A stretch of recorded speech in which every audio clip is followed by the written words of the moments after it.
Good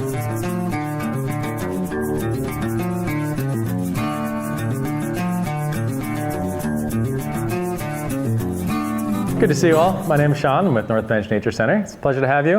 Is this anybody's first time to North Branch? Any chance? All right, super. Well, welcome. Welcome, and welcome back for everybody else. And welcome to Naturalist Journeys. This is the 29th annual Naturalist Journeys series.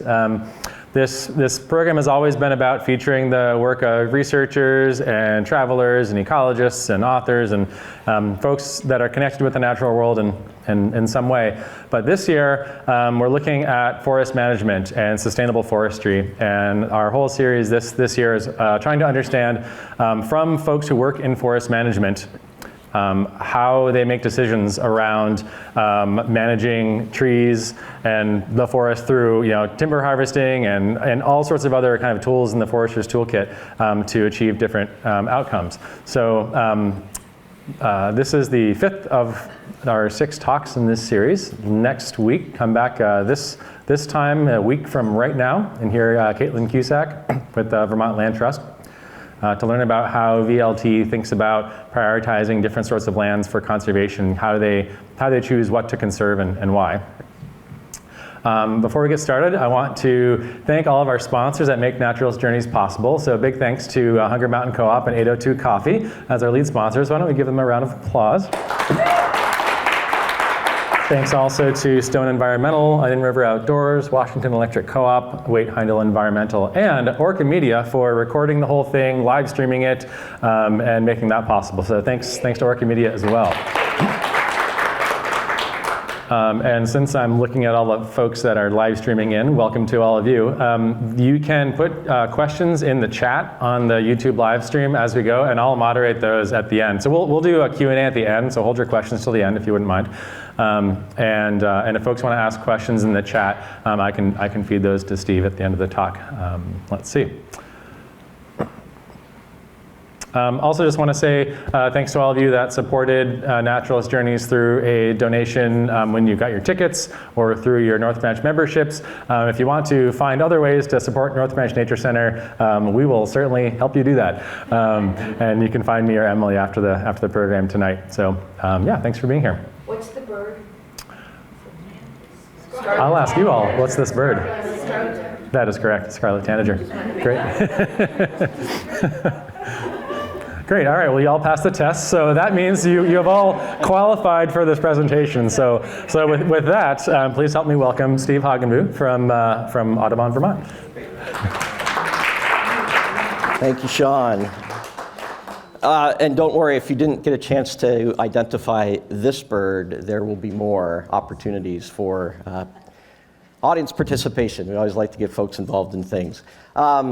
So it's a great pleasure to be here. I know from Sean that this is a long-running series. The Naturalist Journeys has been going on for over 20 years. And so to be invited to be a part of this, specific to thinking about forest management is for the birds, is a real pleasure to be able to be here with you all, and thank you for coming out here this evening. Since this is Naturalist Journeys, I thought I would start off by telling you a little bit about my journey.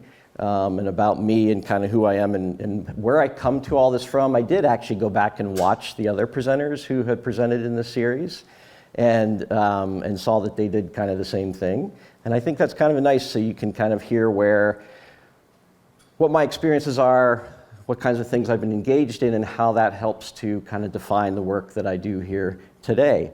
So a little bit about me. That's me, by the way, in my own maple sugar bush. I'm by training a conservation biologist. Got my master's degree from Antioch University, New England, down in Keene, New Hampshire. I'm also licensed in the state of Vermont as a forester. So it is something that if you're going to practice as a forester, you need to be a licensed forester in the state of Vermont in order to do that. In addition to that, professionally, I'm also a farmer and a maple producer, kind of small scale. With my family, we run a small farm in Waterbury Center called Sweet Bird Farm. There is a reason why it's called Sweet Bird. You might be able to figure out why, maybe. And I'm an outdoor recreationalist, so I'm out there hiking, biking, skiing, fly fishing, all the fun things that there are to do in the outdoors here in Vermont. Before I really was working within that space, though, I'm also an environmental educator, and I've shared a stint kind of as a backcountry and wilderness guide, taking youth on backcountry backpacking trips in the New Hampshire White Mountains and here in the Green Mountains of Vermont. And then finally, this all kind of came about because I am from a farming family. I grew up in Pennsylvania, so I'm not a Vermonter. I told my kids they won't be Vermonters either, because they're not going to be at least 20 generations. But nonetheless, that farming background has given me the opportunity, and I credit that for doing what I do today, just being able to be outside and enjoying the outdoors and taking things from there. So that's just a little bit about where I'm coming from. I'm definitely someone who advocates for the working landscape as a way to achieve all kinds of outcomes, from supporting our food that we eat to the biodiversity that we share that landscape with. So putting that into context. So we will be talking about forest management being for the birds. I'm not going to ask you yet what this bird is, but you're going to see it again. So if you do happen to know what this bird is, just file it away and you can share that when we get to it a little bit later on. As Sean said, I work with Audubon Vermont. Well, sorry about that. I jumped ahead a little bit. Just wanted to give you a little bit of an overview to this evening. I will introduce you to Audubon Vermont and who we are and what we do. We'll spend a little bit of time talking about the importance of Vermont's forests to bird conservation and more, including to us as people. We'll meet some of the stars of the show, that being, of course, the birds themselves, and then discuss our collective responsibility to ensure that we have healthy forests for birds and people alike. And then finally, we'll wrap up with some questions and conversation about whatever it is that you would like to talk about. So Audubon Vermont, folks are familiar with Audubon, the National Audubon Society. You think of us as the blank people. The bird people, right. So we are a conservation organization with a mission to protect birds in the places they need today and tomorrow throughout the Americas, using science, advocacy, education, and on-the-ground conservation. When I started with Audubon almost 27 years ago, I would say that we were very much a bird organization, really focused in on birds and bird conservation and education. Since that time, we've really morphed into a more holistic conservation organization, which does focus on birds and use birds as a way to engage people in thinking about conservation. I wanted to highlight the places they need part of this from our mission, because that's really what ties into the presentation here this evening. We've identified that the places that are really important to birds in the state of Vermont are our forests. And so Audubon Vermont has dedicated a lot of its conservation work over the last 15 or so years to thinking about our forests. We have the Healthy Forest Initiative as kind of this broad overarching way of describing our work. And then underneath that, we have kind of 3 program areas that really define all the things that we do. Woods, Wildlife, and Warblers is a partnership with the Vermont Woodlands Association, and it really involves our landowner technical assistance. So we do provide technical assistance in helping forest landowners to understand how their property can be part of the contribution to forest bird conservation. How can you steward that land in a way that supports bird conservation? We also have a newer program called Forester Training and Endorsement. This is where we're working with professionals, licensed foresters and other natural resource professionals, and getting them trained up and endorsing them for their ability to kind of show us and prove that they understand what it means to manage a forest with birds in mind, how to put that into forest management planning and actually implementation when they're doing work on the ground. And we have a variety of foresters currently who are endorsed by Audubon throughout the state working with private landowners. And then finally, our bird-friendly maple program.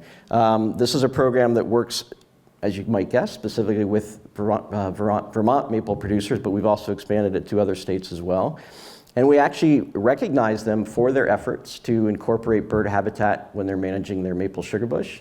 And in doing so, in their agreement to doing that, we give them the opportunity to market their products in that way. So we have a sticker up there with that scarlet tanager, kind of the poster bird for bird-friendly maple, and there's other marketing materials that we provide them. It's a form of what we call market-based conservation, hoping that their conservation behaviors that we're asking them to partake in through that program can help their business by getting people excited about buying syrup that comes from a sugar bush that was managed with birds in mind.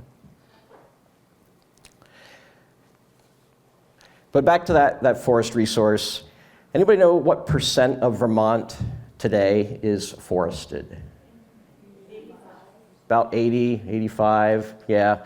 Close to 80. It's actually gone down a little bit over the last couple decades. We were at the 80 mark, and now we're down to about 78%. We're the fourth most forested state in the country.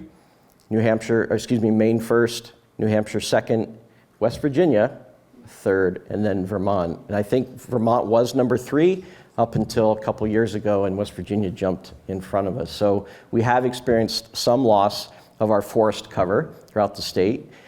And we ask a lot of our forests. There's many things that we expect them to do for us, whether we realize it or not, and many goods and services that they give us back in return. We're about to come into maple sugaring season. Vermont leads the country, right, when it comes to maple production. About 50% of all the maple syrup in the US comes from the Green Mountain State.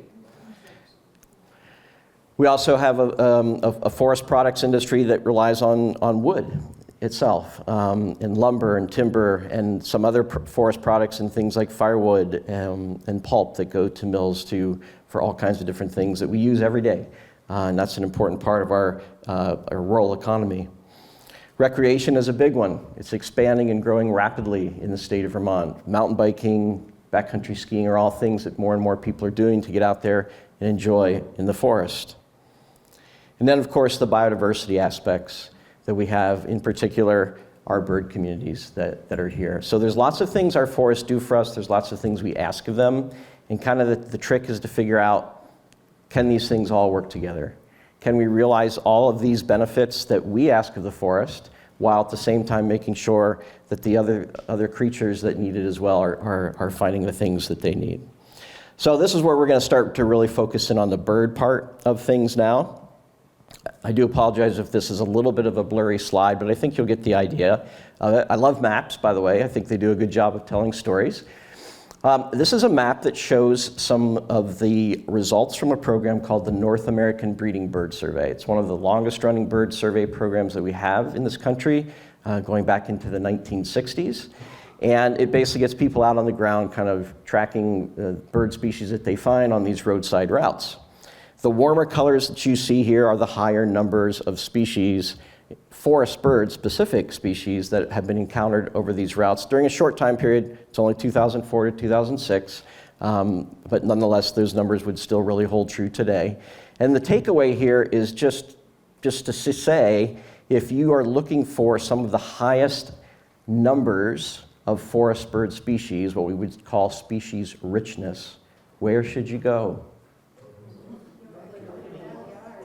Your backyard. Don't go anywhere. Stay right here. Stay home. Stay in Vermont, right? So the northern forest region, Vermont, New York, the Adirondack Park in New York in particular, New Hampshire, Maine, down through the mid-Atlantic forest and the upper Midwest, really does support some of the highest number of bird species during the summer months, during the breeding season, of anywhere else in the country. Simply put, we're a big deal when it comes to forest birds. And we're really important for those forest birds to be able to find the habitat that they're looking for. That number, by the way, 31 to 41 species, is way on the low side. Remember, these are roadside routes, so they're not capturing some birds that you'd only find if you went more into the interior of the forest. Anybody want to take a guess how many different bird species in Vermont use forests for all or a portion of their annual life cycle? 100? Close. It's a good guess. Price is Right time. Higher. 225. Ooh, 200. So there are over 200 birds in Vermont, but they don't all use forests.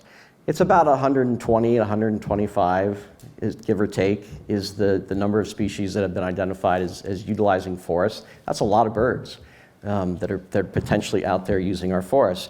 But they're not out there now. We're not going out there and finding lots of birds if we're snowshoeing or cross-country skiing, because a lot of them are migratory in nature. And so many of these we refer to as neotropical migrants. Anyone ever heard that term, neotropical, before? Essentially what that means, see that red line? Anybody know what that red line is?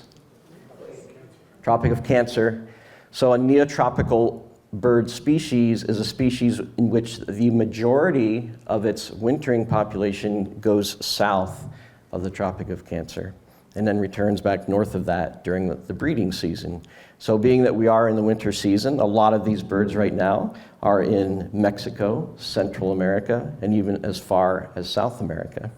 And come May next year, late April into May, they will turn around and they will hopefully make their way back up here to our forest once again. So not a lot of birds out there now, but a lot of birds that will be coming as we get into the spring months. Okay, quiz time. Let's meet some of the birds. I'm not going to do a lot. I'm only doing 3 birds, but we're going to spend a little bit of time with each one of them. You've seen this bird before. It was one of the first slides that I showed you.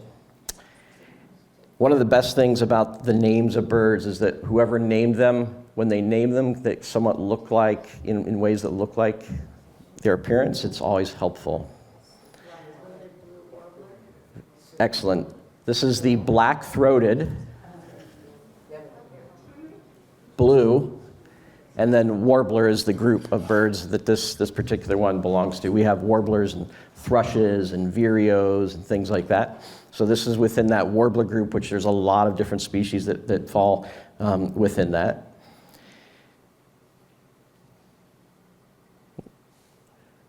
So there's that. Now, this is the male of the species. When we see these really brightly colored males, and the scarlet tanager is another one that we saw in the very beginning, the flashy ones tend to be the males, and the females tend to be a little more drab. This is a black-throated blue warbler, but it's the female in the breeding season. Why do you think the females tend to not be the flashy ones? They're the ones that tend to be on the nest, incubating the eggs. And so they don't want to stand out, but the males do want to stand out. It's showing other males that they're in an area, trying to attract the mate. So being flashy is what it's all about.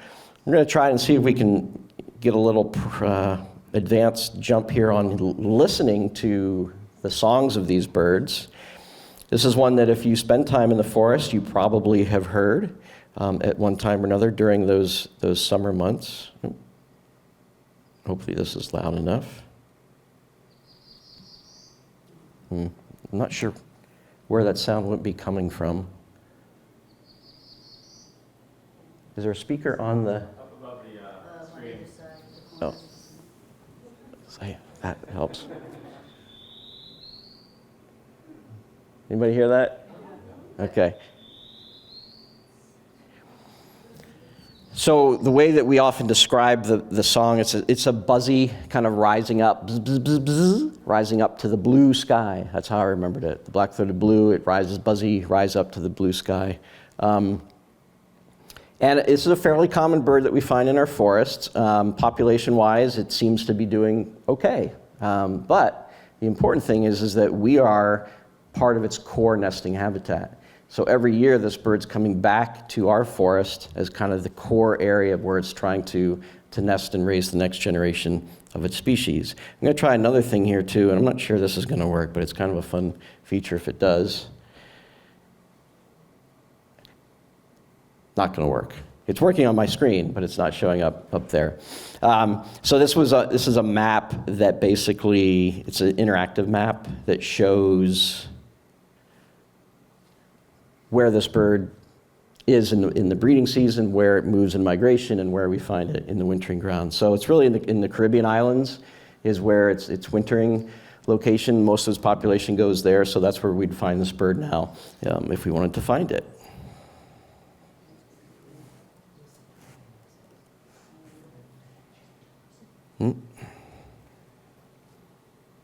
Okay, so where would we find it when it's here? When it's here in the summer breeding season. So it's in our forest that we might describe as a more mature, closed canopy forest. It's a place where you go in the summer months and it's 90 degrees outside in the sun, but you get in the forest and it's nice and cool because you've got lots of good canopy cover overhead. So kind of a high, tall, relatively closed-in canopy, but not completely closed in. because the most important feature within that mature forest for this bird to find nesting habitat is what we see down in the bottom of that maple sugar bush over there. You see the tubing that's running between the trees for sap collection during sugaring season, but underneath that is a bunch of really low dense vegetation. This is another close-up picture of it with the nest itself of the black-throated blue warbler. Does anybody know what this plant is? And it's the same.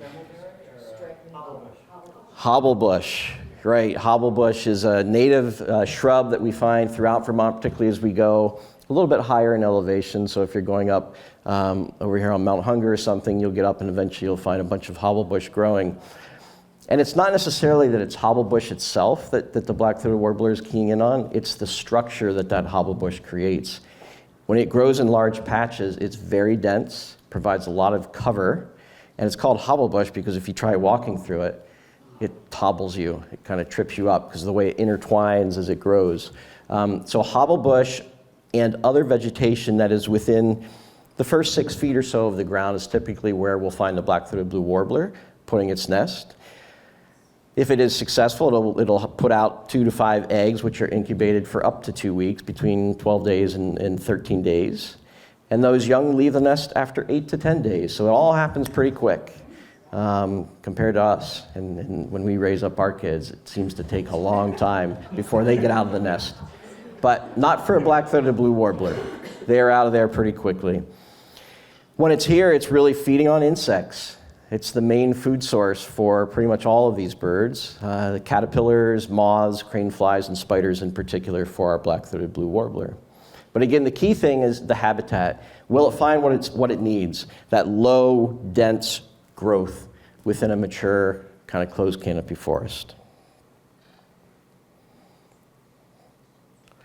Okay, our next bird. Anybody want to venture a guess on this one? I'll give you a clue. It's not a hermit thrush. It's related to the hermit thrush. It's the wood thrush, right? So hermit thrush, people are familiar with it. And obviously, it looks very similar to a hermit thrush being the state bird of Vermont. This is the wood thrush. One of the main ways you can tell the difference between a wood thrush and a hermit thrush, if you see it, is this spotting on the breast. A hermit thrush is going to be a little more muted and washed out, whereas the wood thrush has very noticeable spots on it. And then there's another thrush that we find down in the lower elevations, the veery, which is even more muted and washed out of its spots there on its breast. But this is our wood thrush. This is really kind of one of our priority species that we think about within our forests. The female here, though, looks pretty much the same. They don't have that dimorphism, or sexual dimorphism, where males and females look differently. In this species, they both look similar, and you could probably guess why. There's no need for them to look different, because it's kind of already blending in with its surroundings. We'll play the song here. Let's see if I can.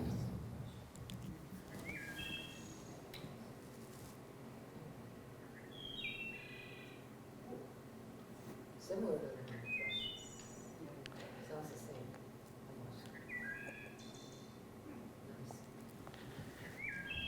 It is similar to the hermit thrush, for sure. And one of the things that I listen for to help me determine whether it's a wood thrush or a hermit thrush, the hermit thrush usually starts with a single note before it goes into that flute-like melody that's there, whereas the wood thrush here kind of just rolls right into it. So a beautiful song, very ethereal. It's just like, I don't know, I'd say it's one of my favorites, but I say that about all the other ones too. So it is a very nice song nonetheless. For its habitat, kind of the same place where we find the black-throated blue warbler. It is also in these more mature, high canopy forests. But instead of looking for that really, really low understory layer, it moves up to a next layer of the forest. Black-throated blue warblers, I would say, they nest in the understory, that ground to 6-foot level. Wood thrush are going to be utilizing what I would refer to as the mid-story level. So from, say, 6 feet up to about 30 feet in height. The majority of them being 6 to 15 feet in height from the ground in some vertical fork of a deciduous tree, like you can see there. So in the image on the right, it'd be a lot of this kind of stuff in here is where we would expect that wood thrush to be putting its nest. Similar to the black-throated blue warbler, number of eggs that it lays, how long they're incubated, how soon they leave the nest, the diet that they eat, all very similar to one another. One of the big differences on the diet, whereas the black-throated blue warbler kind of gleans insects off the vegetation as it hops through the trees and shrubs, wood thrush will do that too, but they'll also dig around in the leaf litter on the forest floor. So a leaf litter layer that's nice and thick is going to be a nice feature for this species to have as well, to find the food it's looking for. It will add more berries and fruit as it finds them available, and in particularly as it starts to get ready for the fall migration. So just when some of our beautiful blackberries and raspberries and things like that are getting ripe is the time these birds are already starting physiologically to be getting ready for migration. So they start to feed on more of that, and that's what builds up the fat reserves. It's going to help fuel them in their journey, as long as it's good native fruit and not the fruit of non-natives, which have a different nutritional quality for these birds. And the last bird I'm going to introduce you to this evening, this beautiful little gem here. This is also a male because of some of the bright coloration that it has. Anybody know this one? Chestnut-sided warbler. So again, back to that warbler group, but this is chestnut-sided. And then that yellow cap, how about that, right? That stands out pretty nice. The female, here, let's get that chestnut-sided warbler up. And there's the female. So not a whole lot different, but she does lack one thing that the male has. The chestnut side really isn't shown there. It doesn't show up as much as it would in the male. And that makes it easier for her to be a little more hidden on the nest, apparently. I'm not sure why, but because the chestnut color you would think would blend in.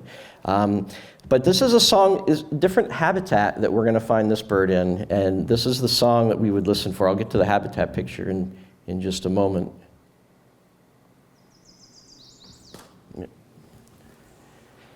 I'm not sure this is doing anything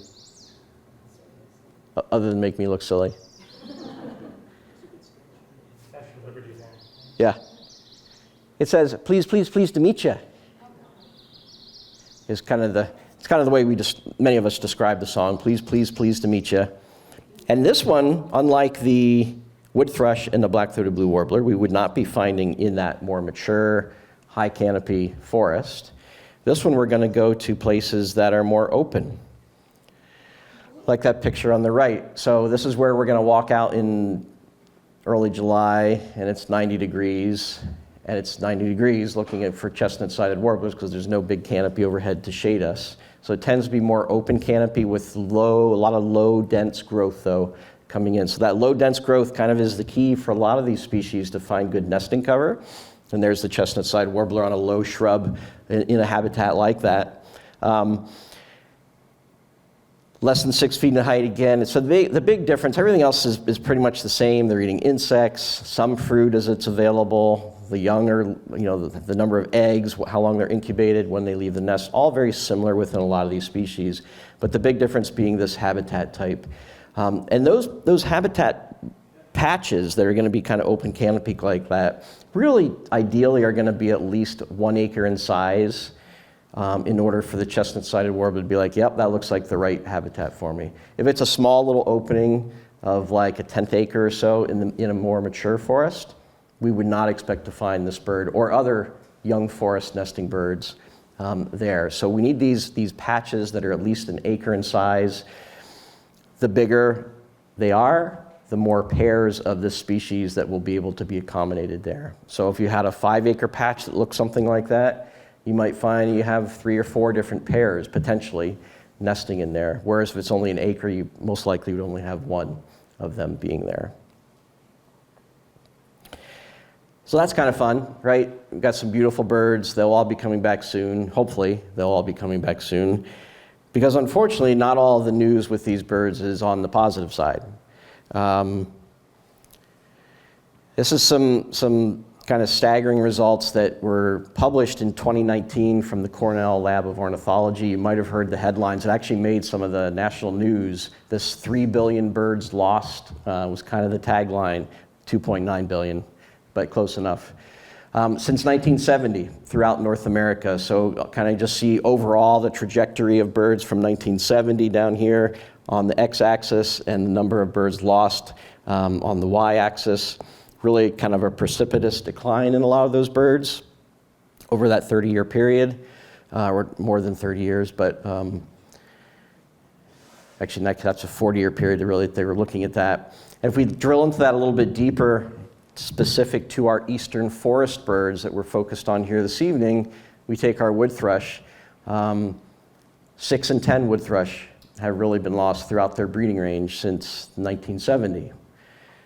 And that's significant. You know, not only are these birds beautiful to observe and to listen to, but they do play important ecological roles out there.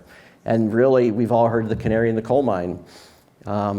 Birds are great indicators of ecosystem health. So when something's going on with the birds, something's going on with the ecosystem that we're sharing with them. So what's happening? Why are these birds declining? As migratory species, it's really hard to pinpoint exactly one thing that's causing declines, because these are birds that are here in our Vermont forest in the summer months. Then they're migrating thousands of miles down the Atlantic Flyway to get to that wintering ground, where they spend a couple more months down on the wintering grounds. So there could be things happening in those 3 different areas, breeding, migration, and wintering grounds, that will affect their success and their ability to persist. The important thing to remember, though, is that when they're here, this is the breeding ground. This is the one place in that annual cycle where they have the opportunity to successfully raise the next generation of their species. So we think about here what our role is in all this. It's trying to make sure that they have places to be productive and successfully raising that next generation. So the main drivers of population declines that we often think about up here, some of them are being shown here. Up in that upper right picture there, we've heard about forest fragmentation, which is taking large blocks of forest and kind of fragmenting them into smaller, disconnected pieces. And that forest fragmentation then often leads to conversion, where we're taking land and converting it to some other use, which may not be as hospitable for birds and other wildlife. So that's kind of an image showing a forest. You can imagine at one point in time where all of those houses are, that was forest cover, contiguous, and it got kind of broken up and converted to open land with houses. And then we have all these other houses kind of now scattered in amongst the forest that is still there. On the left side here is another one of the big threats to any biodiversity. Anyone recognize that nasty plant? It's not knotweed, but that's a nasty plant. This is a honeysuckle. And there's lots of these non-native and invasive plants, as we often describe them as, that have come into places throughout Vermont and decrease habitat quality. I mentioned about the fruit that these birds will eat later in the summer. Honeysuckle is a prolific fruit-bearing shrub, and birds will eat that fruit. But at a time that it's critical for them to be eating a high nutrition food source and ready for migration, they're now eating something that they're not adapted for. They haven't evolved over time to the fruit that these plants provide. And so they leave here, if they gorge themselves on a lot of that, in a lower level of fitness than if they were eating the fruits of native plants. The other bad part about these non-native invasives for birds, what was the main food source during the breeding season for all these birds? Insects. Non-native plants host much lower abundance of insects than native plants do. So when we have landscapes that are dominated by non-native and invasive plants, the insect load does decrease, reducing the food availability for those birds during that critical nesting time of the year. Why do they have less insects than invasives? Why don't the insects? No, why do invasives have fewer insects Yeah. than the native? I think it's, again, because of the fact that these plants are relatively new on the scene, and our insects have evolved over time to the native plants that have been here for a long time. So this isn't the kind of thing that the insects are going to want to be feeding on either. That's my particular theory. I don't know if that's a scientific answer, but that's what my conclusion is with that. But we do know, it is proven, that there are fewer insects in the non-native plants than there are in native plants. And the other thing, too, that we don't hear as much about is cats. Hate to say it, but house cats do, this is documented, the number of birds that house cats can get, window strikes, all those things are things additionally that we bring into this landscape and can have negative influences on our bird populations as well. It's a bummer, right? But we don't want to be down. We want to come back up from this and be happy and think positively about this stuff. So before we do that, though, completely, let's think about who is it now that's going to be able to make decisions about how this landscape is being taken care of and stewarded, so that hopefully we can think about doing actions on the ground that will make it a better place for birds. Here's some stuff to kind of give us the answer to that. Big takeaway is most of Vermont's forest is in private ownership. So roughly, if you look at this graph, this pie chart here on the left, 64%, and this is as of 2014 data, but again, a lot of this hasn't changed that much. In family and individual ownership, I forgot to ask this before. I just kind of jumped into things. How many of you own more than 10 acres of land? Just a couple, okay. How many of you have forest management plans for that land? Okay. So you kind of fall within this 64% of the private ownership. We also have other private land, so all combined, you might have somewhere close to 70% of our forests in Vermont in some form of private ownership. Our public lands are a much lower percentage of that. State forests, Green Mountain National Forest is a lower percentage. The map on the right just kind of shows the distribution of that land, the green being the private forest, the yellow being the public lands, the public forest land out there. So we have private individuals and families owning a lot of this resource. What is it that they care about? I could ask those of you who are sitting here, what would you care about if you had land that you were responsible for? Would you match with the results of a lot of surveys that are being put out there where having a beautiful place that you can enjoy, protecting wildlife, protecting nature, as really some of the main reasons why you own land? Sometimes you buy a house and it comes with a house, but you still have some things that you're looking to do with that land, and oftentimes this is kind of a data set from New England at large, that the majority of our privately owned land, the goals of the landowners themselves tend towards protecting wildlife and nature. Having forest products like timber, way down there now. And this is a relatively new situation. If you went back 50 or more years ago, this would not have looked the same way. They would have been rearranged. And timber production probably would be higher up on the list. Non-timber forest products, that's even like maple, would have been higher up on the list. Hunting would probably be higher up on the list, but there's a change, right, in what people own land for here today. So we've got private landowners owning the majority of our forest land, and they care about wildlife and nature. Good, right? That's a positive thing. And because of that, we've seen some successes. So all the negative charts showing declines in birds, here is something showing that woodpecker species in North America have actually increased. So something has happened where people are making choices. And what is it that woodpeckers really like? Anybody know? A habitat feature? Standing dead trees, right? So whether or not there's an intention to people knowing that and making efforts to keep standing dead trees standing, it's possible, but that's a good thing. So we can make a difference through our stewardship. So with that in mind, let's go back to our birds that we've been introduced to. You can tell me when I point to them their names. Very good. chestnut-sided warbler, and wood thrush. Okay. What kind of places do these birds look for when they come to nest here? What is it that's really key for them as a place where they want to put their nest?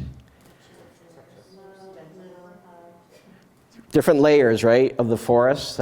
Call that structural complexity, right? Different vertical structure in the forest, not all the same height vegetation. Here's some images of some of that structure again, some low dense cover with some kind of mid-story trees over there as well.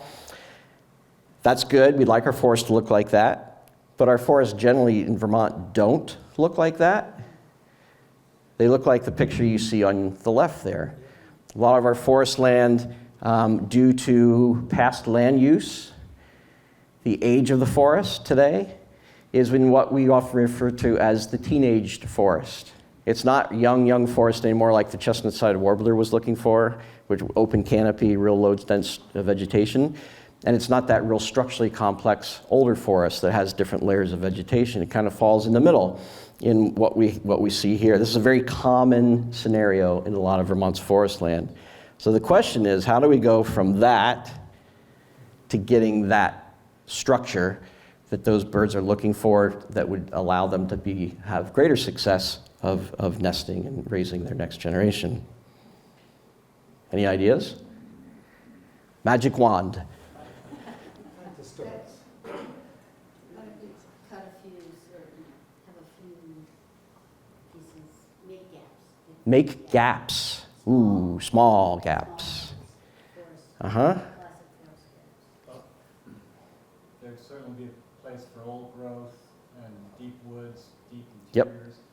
And then I'm always thinking about people's yards and natural ponds, the edge effect where the warbler would be, and not necessarily making the acres, but the acres that people already have that are Yeah. just bush hogs, like those would be places to gain.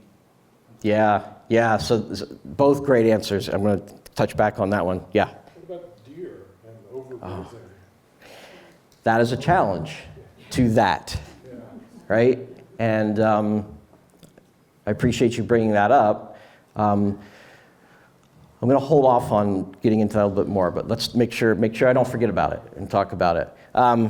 So Vermont's land use history would say that over 100 years ago, instead of being 78% forested, it was 78, 80% open, right? It was cleared for agriculture. As that land grew back, because Vermont land wants to grow trees. We let it alone, it'll grow. And we had this period in the 1950s and 60s where a lot of that previously open land was left go and was starting to grow back shrubby, like you're describing, kind of land people don't do anything with except brush hog it once a year, except they weren't brush hogging it. It was kind of growing back. We had some really high numbers of some of those young forest birds like chestnut-sided warblers and things that probably didn't exist back, pre-settlement times. But those kinds of habitats are valuable. We can take old fields that we're not doing anything with anymore and let them kind of grow back, let them reach a certain stage and maybe cut them back again, reset the clock, if you will, and then let them grow back up again. So that's one strategy for creating some of this habitat. The edges of lawns and forests can create this edge effect where we get usually some shrubby vegetation. Some birds will utilize that, but not all of them. Many of them prefer larger patches instead of narrow strips of some of that vegetation, but nonetheless, it can be a strategy. But the key with all of that, all the things that you just mentioned, is that there generally is some type of disturbance. That sounds like a bad thing, doesn't it? I just wanted to add, there's also just natural disturbance with wind and ice storms. Yeah. And all sorts of things. So disturbance can be natural, or it can be human disturbance. Something that kind of changes the vegetation that is currently there. Here in Vermont, the biggest agent of natural disturbance would be things like wind vents that might take down a tree here, a tree there, or maybe 3 trees in this little clump and 5 trees in that little clump. Or it's ice and snow that will come down. Remember the ice storm, 98? That was a big natural disturbance event, so those things will happen.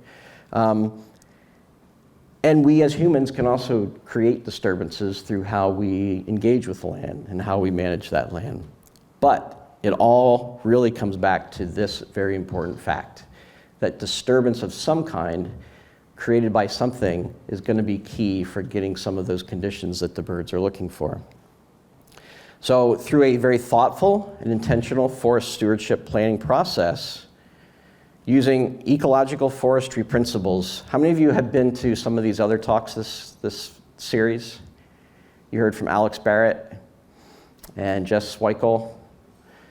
I think this term and Ethan Tapper, of course, when he did his book reading. I think this term ecological forestry probably was introduced. It's this idea that we use forestry, active forest management, doing so in a way that emulates how nature would manage itself. Instead of thinking of the forest as a commodity that we're managing simply for a product that we're harvesting, we're thinking about managing the forest as a forest and using the same sorts of disturbance patterns that nature would provide out there on its own. Audubon, Vermont, working with the Vermont Department of Forest Parks and Recreation back in 2012, created what we called the Foresters for the Birds program and Foresters for the Birds toolkit. And we have different silvicultural prescriptions. Silviculture is a big word. It basically means the art and science of controlling the establishment and growth and quality of vegetation in a forest to meet a particular goal. So we have things to integrate bird habitat into managing forests. And they utilize these ecological forestry principles. From there, we hope people will take that information and put it into a forest management or a forest stewardship plan. This is the cover sheet from my particular forest management plan for my property in Moortown, where I'm using ecological forestry as a tool with the primary goal of biodiversity enhancement, climate resilience, maple syrup production, and things like that. So I'm integrating multiple goals, but using the same tools to do it. Gap creation. That, I'm glad you said that. You're okay. So creating gaps in a forest, it's exactly what it sounds like. You have this forest with a relatively closed, dense canopy. And when we create gaps, we're actually removing some of the trees to create a small hole in the canopy to allow sunlight to reach down to the forest floor. Now, oftentimes, if we're mimicking natural disturbance, those gaps are pretty small. So we advocate for things down to 1/10 of an acre, which would be, imagine one tree falling down. The length of that tree on the ground is kind of the width of a gap that's about 1/10 acre in size. Or we could go up to even 1 acre in size, because sometimes these natural disturbance events do create bigger openings. If, however, we're thinking about managing for some of those young forest species like the chestnut-sided warbler, we might go even upwards of 2 acres in creating a gap in the forest canopy, again, to make the habitat that those particular birds are going to be looking for. They are area sensitive. Again, as I mentioned before, a 1/10 acre gap is not going to be a place where young forest birds are going to be going to, but they will be in some of these bigger gaps. Within those gaps, it's not cutting everything. It's retaining certain trees, some desirable trees. You can define desirable however you want, whatever your goals are. It could be that they're a mast-producing tree, like oaks that produce a nut that wildlife will feed on, or cherry, or something you want to leave behind within the gap. Because in nature, even when we get gap disturbances happening, it's usually not every single tree that comes down. There's still some trees that are left standing there. This is an example of that in the Coolidge State Forest, which was managed using principles from that Silviculture with Birds in Mind guide that I referenced. So it's some retention within the gaps. And then making these gaps irregularly shaped, but still maintaining a lot of the interior area to edge area. And that goes back to that point I made about birds don't generally like these long, thin, linear strips of habitat. They'd rather have a bigger core area involved. And this diagram is perhaps confusing, but I just want to show, explaining a little bit of what it means. This is, imagine the big blob is a block of forest, and the first time we enter into the forest to do some management, we cut these small gaps, maybe a quarter acre, we'll say. First one was the dark brown, and those were the shapes based on what the trees were there that made sense to harvest. Then we come back 20 years later, and in the same places, we now cut trees around that gap that was there. Now you imagine you have 20-year-old trees in that first block, and now you're removing some of the trees around the exterior of that. 20 years later, we come back to the yellow color, and we kind of do that in a systematic fashion. And then we left that dark green, we never did anything to it. And over time, you get this different, we call it the shifting mosaic of different heights and of vegetation, different species of trees too are going to be coming in there based on the availability of light now that maybe was not there before. And so that is one way that we utilize gaps to create this variable structure and complexity that birds would be looking for. Just kind of as general practice, some additional things that we think about, not necessarily for wood thrush, black-throated blue warbler, and chestnut-sided warbler, but birds in general, is increasing the amount of dead wood that we find in our forest. Here we're talking about things that we find on the forest floor, from very large logs like we see over there on the right, to even the tops of trees that were perhaps harvested, leaving that mess, if you will, lying on the forest floor. One of the recommendations that we've moved towards at Audubon is thinking about some of the guidance for how do we manage for old growth forest conditions on the landscape. And Tony D'Amato from UVM and Paul Catanzaro from UMass Amherst have a great guide with some guidance on how to create some of the conditions that old forests might have. So ideally, we'd be shooting for 16 to 20 trees greater than 20 inches in diameter per acre on the forest floor. That's a hard thing to get in our forests. We don't have that many trees that are 20 inches in diameter, but it's something to aim for. And that would get us closer to the kinds of conditions that our older forests might have, which are desirable conditions. And then if we are harvesting trees, leaving the tops, things less than 4 inches in diameter in the forest, provides good cover for birds and other wildlife. And I didn't forget your question, deer browse. Deer love to eat young trees. That's what they go into the forest, they'll eat sugar maple and oak, and they prefer to not eat beech and hemlock and things like that. But they'll eat a lot of the young trees that are growing, and in some places, pretty much taking everything away. When we leave the tops of trees in the forest, it provides a barrier that deer are less likely to go into that, searching for little seedlings as they grow. And eventually the seedling will become a small sapling and get above the browse line where the deer can't get it anymore. So one of the best strategies we have for reducing the impacts of deer is leaving our forest floors very messy after our management activities to help protect the regeneration of young trees and shrubs. I wanted to play this because one of the things with large logs on the forest floor that we often think of is they provide these drumming sites for ruffed grouse or partridge, as they're often referred to as. This bird is obviously on a large log. We found it 2 summers ago near the Green Mountain Audubon Center as we were walking down Sherman Hollow Road in a power line corridor. So this tree had been dropped, and this is the only time in my life I've ever seen this in real life. And you're going to see a video of it, hopefully. Oh, come on.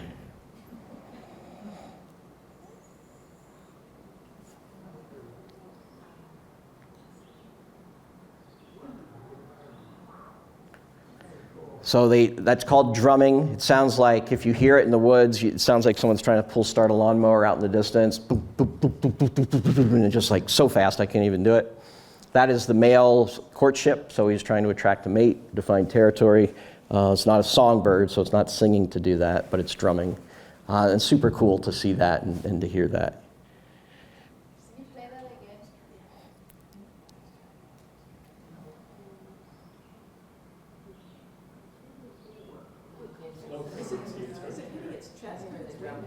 It's hitting kind of the side of its body.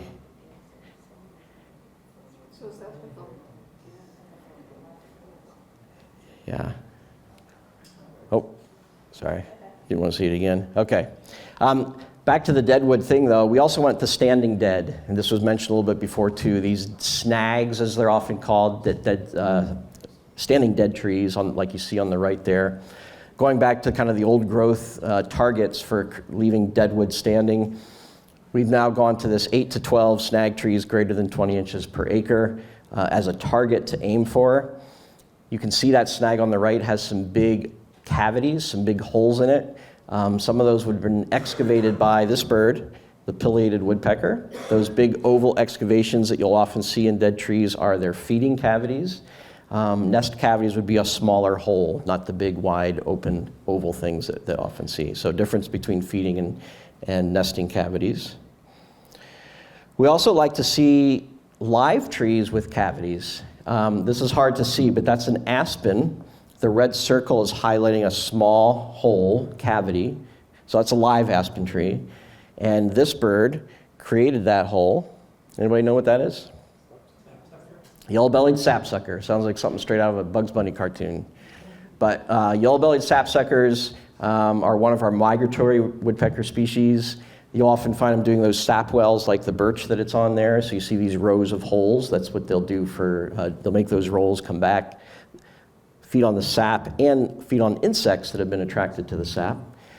But they'll make holes in declining aspen, which they have identified as, they know somehow that there's some decay in the center, and it makes a perfect nesting cavity for them to raise their young. And then the last thing I wanted to mention, kind of on the management side, just the timing. If we are going to be doing active forest management, what's the right time to be doing that? Ideally, conditions like we see right there, like we have right now.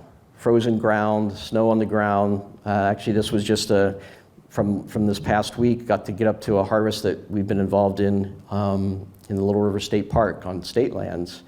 And this helps protect soils when we do it in frozen ground conditions. Although there are some tree species that we might want to try to grow and regenerate, the small seeded ones like yellow birch and white pine, where we want to kind of scarify the soil so that seed can get into the mineral soil.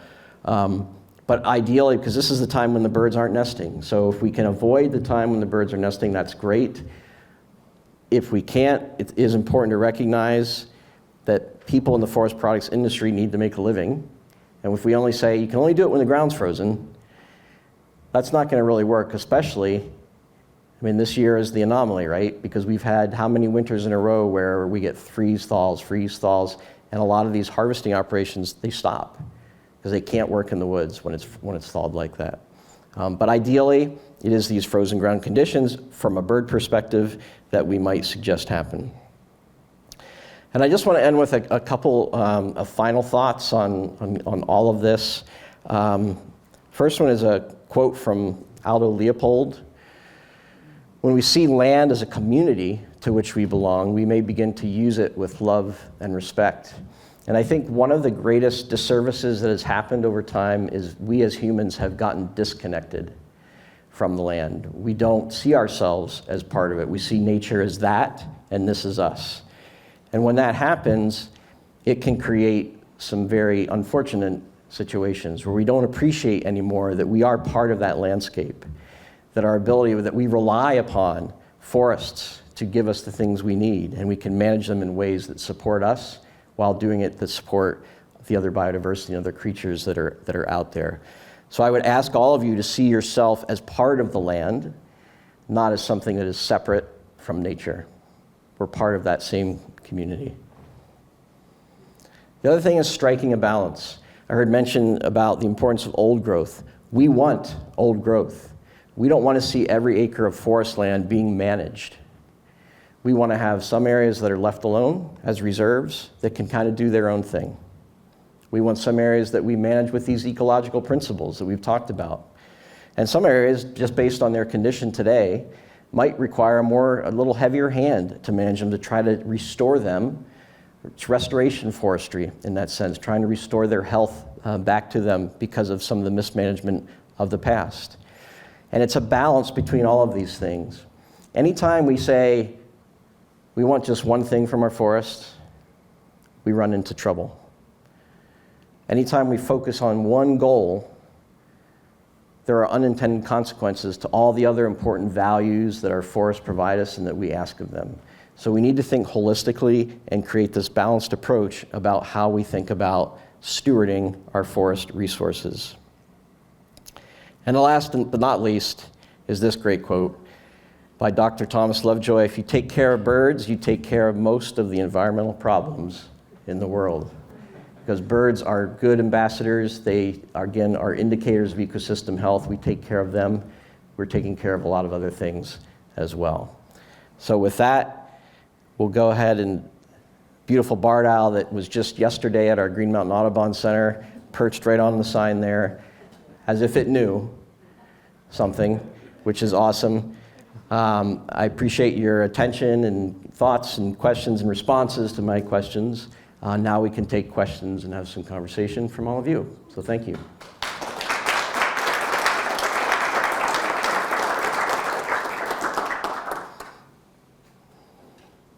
Yeah. What effect has the prevalence of pellet heat had on our forests? Pellet generally goes for the scrubbier stuff that's down lower. So the question is about the impact that the pellet industry has had on our forests. I'm probably not the best person to speak to it because I don't know in detail where the pellets are coming from.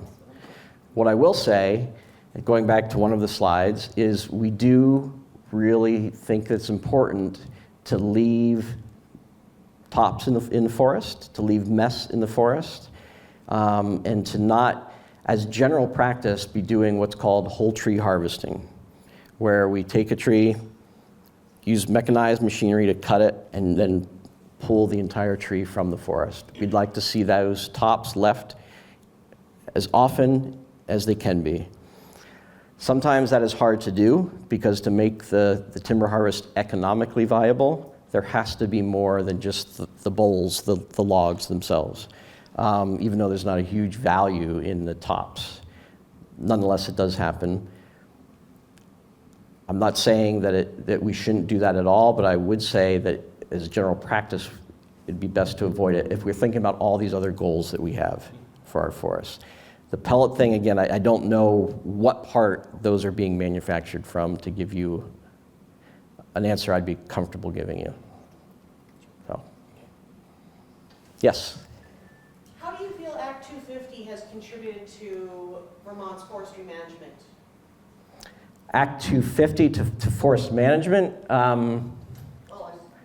would... Continued forestry, yeah. Yeah, so Act 250 really, as our land use law to keep open space open, it doesn't necessarily get into the management as much of those forests as things like our current use program for private landowners would. So Act 250 has done a great job of keeping our forests as forests, right? But then that's important. You have to have forests first and foremost. But it's then how are those forests stewarded and taken care of that becomes the next important question. So it's not enough to just say this forest is protected, necessarily. There could be a very strong need to restore that forest through how we manage it. Current use, if I'll take the liberty of kind of going to that question next, use value appraisal program or current use, anyone familiar with that? So it's a program that as a forest landowner, if you have 25 or more contiguous acres, you can enroll that forest land in what's called the current use, or technically it's use value appraisal. You are being taxed at the value of that forest as forest land, as opposed to it as at its development value.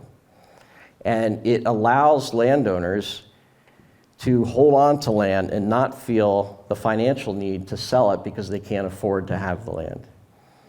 To me, that program has done a huge amount of good for Vermont's forests, and our forests are the way we engage with forests, the way wildlife and biodiversity engages is part of the forest. In part, current use has really done a good thing for that, because to be in current use, you have to have a forest management plan written by now a Vermont licensed forester and approved by the county foresters, who are state of Vermont employees. And those county foresters are good foresters who are thinking about the forest holistically. And I read a lot of forest management plans in my work, and I can tell you with full certainty and honesty here today, it's hard to go to any other state in this country and find forest land that is managed as well as Vermont's forests. Because many other states don't have the same kinds of programs as current use, and if they do, they don't have the same rigor behind the requirements of enrolling in that. We have it really good here in Vermont when it comes to forests relative to other places, for sure. Yeah. I have a question about the gaps and the openings. It seems like invasives like disturbed areas. How much do you have to actively work to get rid of the invasives in forest management, as opposed to will the forest take care of itself at all? You have to do it, right? And I appreciate the question. So if you are going to do some management and create gaps, if you have invasives, it is important to try to treat those, remove those, if you can, before you do anything. When you don't have a lot of invasives, and they're just kind of scattered individuals here and there, that's the time. We say early detection, rapid response. Like get out there regularly and often when you find something, pull it and try to get the whole root. There are actual tools that are designed for removing some of those plants. Once they become pervasive and like are everywhere, your ability to manually control them tanks. And you have to consider other ways of doing that. But, and I've heard this argument before, a concern that if we do a gap, we're going to get invasives. The paralysis that comes from that fear is unfortunate because it means that we don't do anything. So we need to be aware that this is a potential to happen. If we're going to create gaps, we might have this happen. And we have to commit to the resources to dealing with the problem. But to say, let's not do anything in our woods because of invasives is not the way to go. So, yeah. So we had a farm in southern Vermont, and when we stopped having sheep, some of the fields went back wild. It was part of the Vermont Land Trust as well as current use. And two things. One, like, there's a lot of like juniper and buckthorn that just grew super fast. And it's kind of hard to keep up with. I don't know if it has any value to birds. I guess that's one question. Not the buckthorn. Right. No. And then we value to anything. And, but, you know, as far as the Vermont Land Trust, I mean, as much as I appreciated it, you know, they required a management plan every 10 years.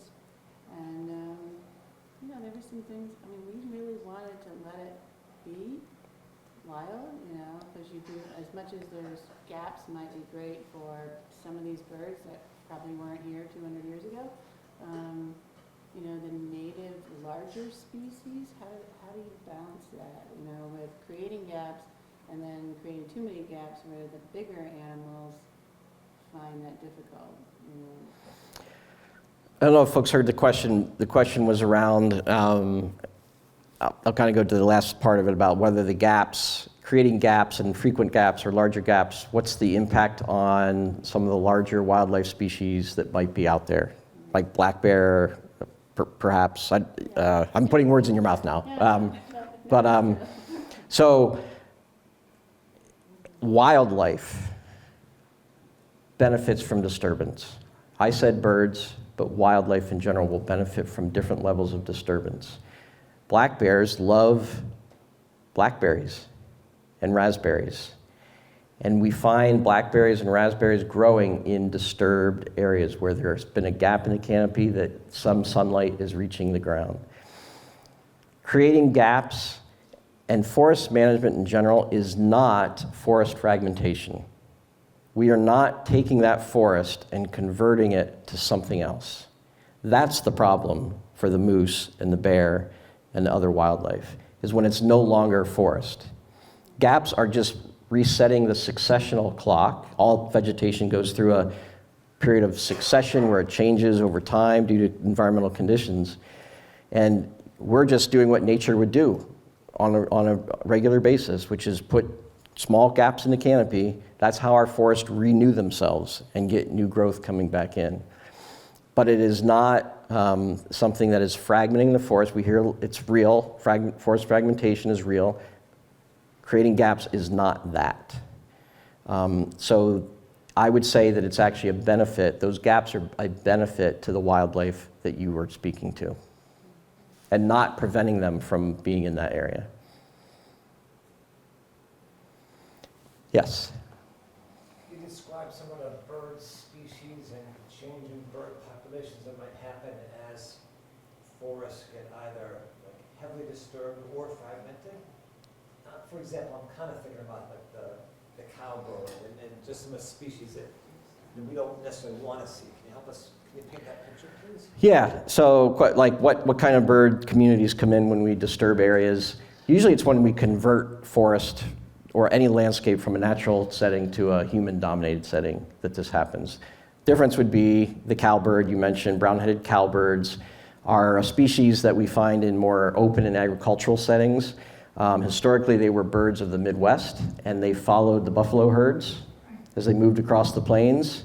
So they would not build a nest and lay their eggs and stay there incubating it, hatching, feeding their young. They would put their eggs in the nest of some other bird, a host, and go on their way. And we find that happening still. It happens in Vermont. I would not say it's the biggest threat that our birds face. We call it nest parasitism. So the cowbird lays its egg in a wood thrush nest. The cowbird hatches. It is a bigger bird than the wood thrush young. It will outcompete the wood thrush young, usually getting all the food. And so it comes at a loss then to the bird species that we hoped would be successfully nesting, that being the thrush. It's still a problem in more fragmented landscapes where there's more agriculture. But again, it does happen here, not one of the biggest threats that our birds face. Other things would just be more generalist birds, so jays, crows, and things like that, which we're not saying are bad, but fragmented landscapes are the places where we find more generalist wildlife. And the birds that I showed you here today are more specialists, habitat specialists. They require, the wood thrush, the black-throated blue warbler, require large blocks of interior forest. It can have gaps and disturbance, but it has to be forested area, not fragmented into smaller blocks.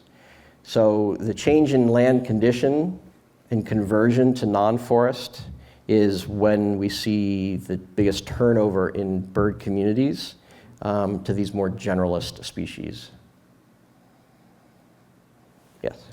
Yeah, I just want to maybe report, or duty to report, there is some pushback on ecological forestry. And it's a pretty hot topic, actually, these days. A little aside, the current use program, just a little aside. I wish on the agricultural side of things, the plans for agriculture didn't necessitate you cutting your field. You could let that in the current use program, and I hope they do.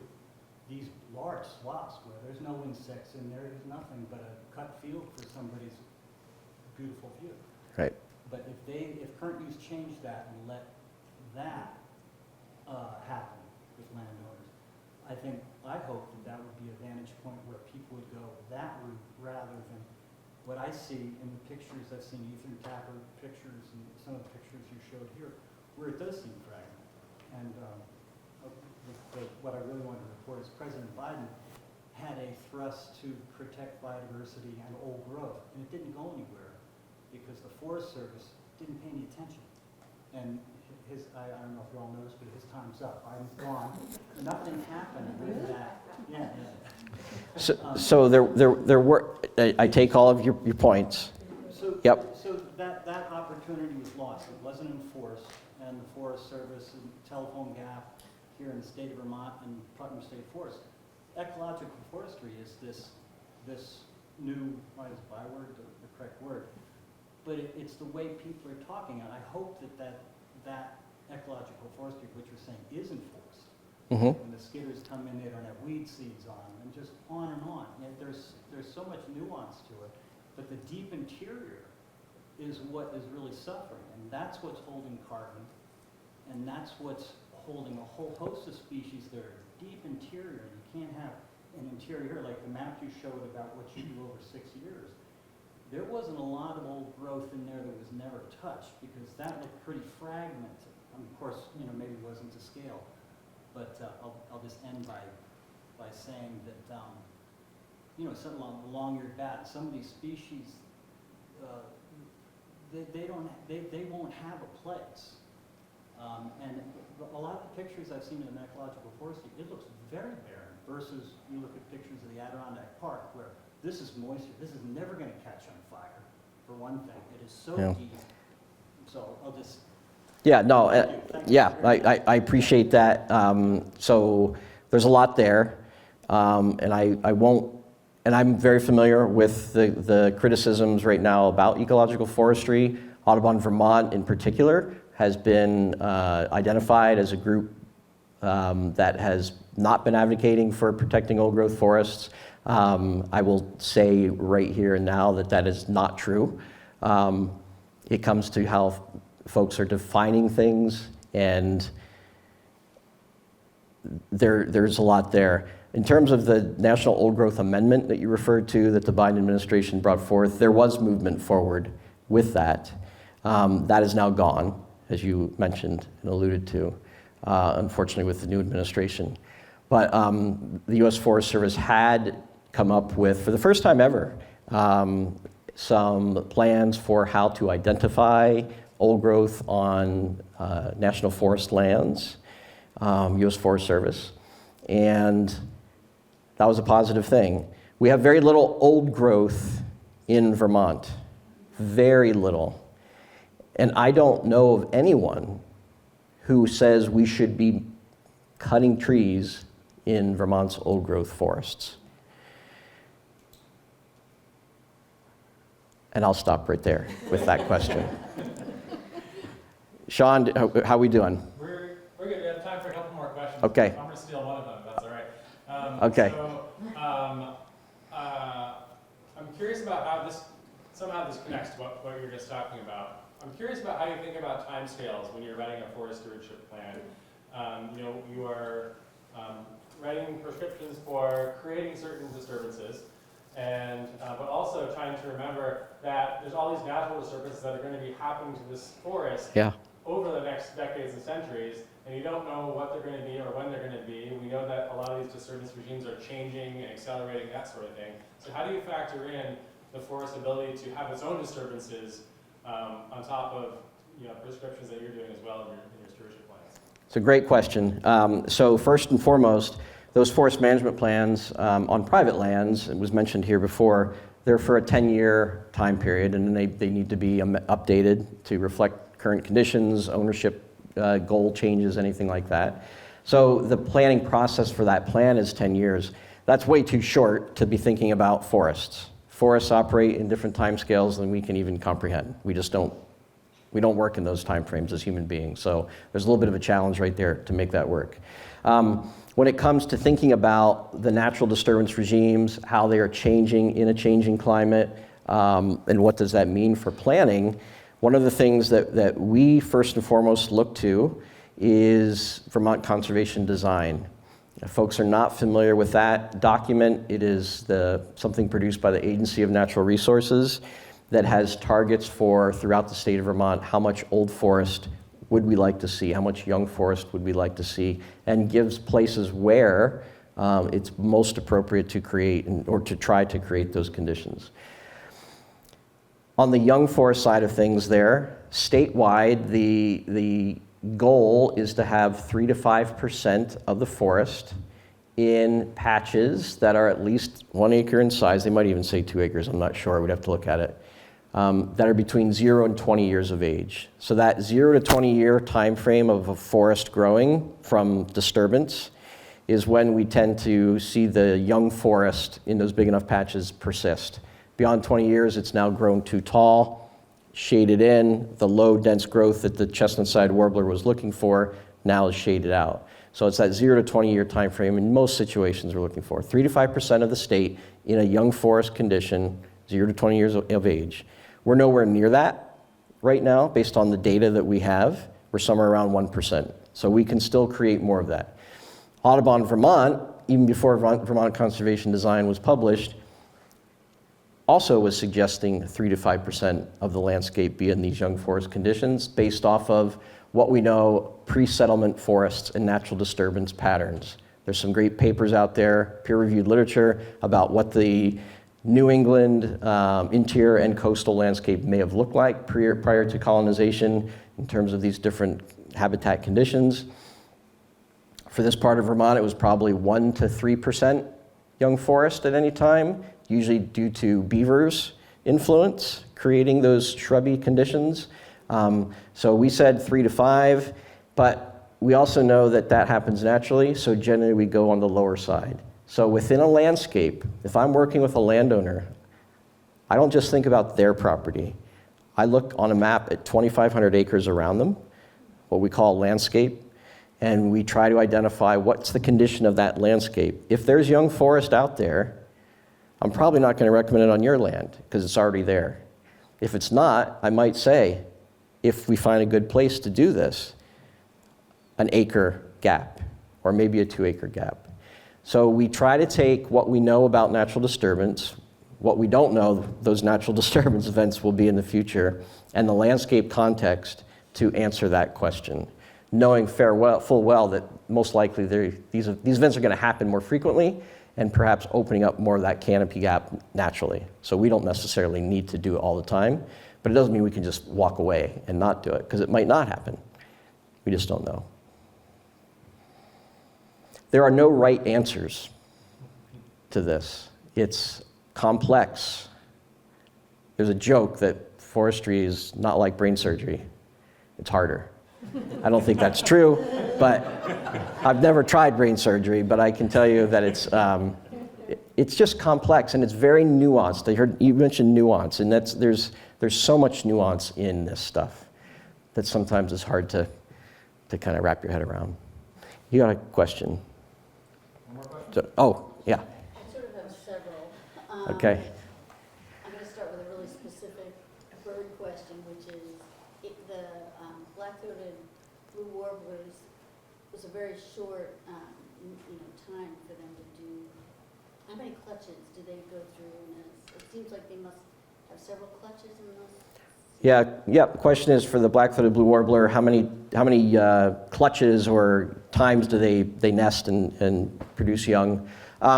It'll vary. I mean, it might be once. It could be up to 3 times, depending on the individual pair.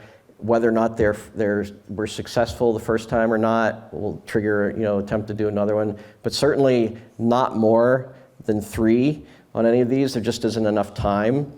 I mean, it sounds really lovely, like birdsong in summer, and we're all like, oh, it's so wonderful. It's like a race for them to get all this stuff happening. There's an urgency there, and so time is of the essence. If I'm not nesting and rearing young until late July, it's going to be hard for them to be ready to go in late September. And then my other specific bird question is related to your bardell here. I love bardels. However, I have discovered that they are, confirmed for me that they come in and they chase out the other species. And I'm sort of becoming more aware of that. I think about, I grew up on Lake Champlain in the summers, and we'd have at least 5 different species of owls in the summers, and now the only thing we have there are barred owls. And I'm just wondering about, and I've noticed just since living back here in Vermont, coming back after having been gone for 25 years, all I hear are barred owls over and I'm in the Napa Valley. Yeah. It strikes me as odd to multiple species owls. Yeah, so, Is that part of that loss?